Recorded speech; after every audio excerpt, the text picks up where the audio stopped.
saya akan menjelaskan tentang pengertian tantrum. Tantrum adalah ledakan emosi yang ditandai dengan sikap anak yang keras kepala, menangis, menjerit, berteriak, membangkang, atau marah. Ketika anak tantrum, Anda mungkin frustasi dan bingung menghadapinya. Tantrum termasuk bagian dari perkembangan anak yang menunjukkan bahwa dirinya yang sedang kesal. Umumnya, tantrum akan terjadi pada tahun kedua kehidupan anak, saat perkembangan anak usia dini mulai berkembang. Ini karena balita belum bisa mengatakan apa yang mereka inginkan, rasakan, atau butuhkan.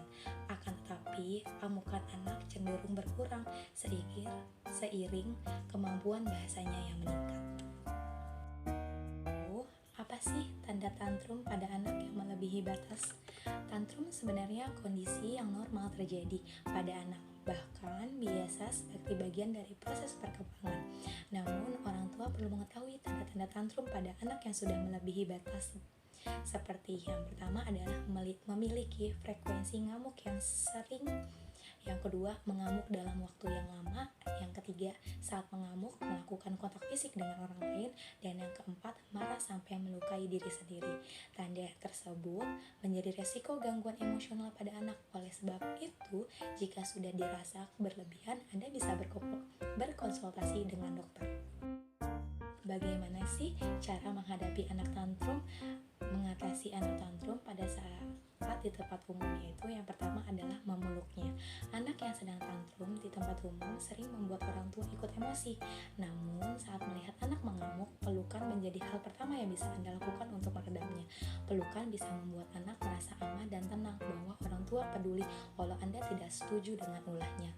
Berikan dekapan yang erat dan tegas, bukan pelukan sayang atau menidurkan. Hindari mengatakan apapun selama ia mendekap si kecil. Lalu selanjutnya, mempersiapkan segala kebutuhan anak. Perlu diingat bahwa anak dan balita lebih mungkin untuk meluapkan emosinya saat lapar atau kelelahan. Sebagai contoh, jika Anda akan pergi belanja bulanan, pastinya bawa si kecil pergi dalam keadaan kenyang dan cukup istirahat. Selama belanja, ada baiknya membawa persenjataan untuk membuat anak sibuk sendiri. Beberapa barang yang dibawa mulai dari cemilan anak hingga mainan kesayangan. Hal ini bisa membuat anak teralihkan. Membuat aturan dasar untuk anak. Orang tua perlu menetapkan aturan dasar saat berjalan-jalan untuk mengurangi resiko tantrum. Sebelum sampai tujuan, orang tua bisa menjelaskan pada anak bahwa tujuan pergi ke mall hanya untuk membeli makanan, bukan es krim atau mainan baru. Keinginan yang tidak terpenuhi merupakan penyebab anak suka tantrum. Jika Anda tahu di mall yang Anda tuju dan di toko ada permen atau mainan favorit si kecil, pastikan untuk meluangkan waktu mengunjungi tempat tersebut. Selain itu, Anda juga berpikir 2 kali untuk jalan-jalan ke sana, memikirkan reaksi yang mungkin akan ia tunjukkan, konsekuensinya, dan segala alternatif. Bukan berarti Anda menyerah, ini artinya Anda sedang menjadi orang tua yang bijak.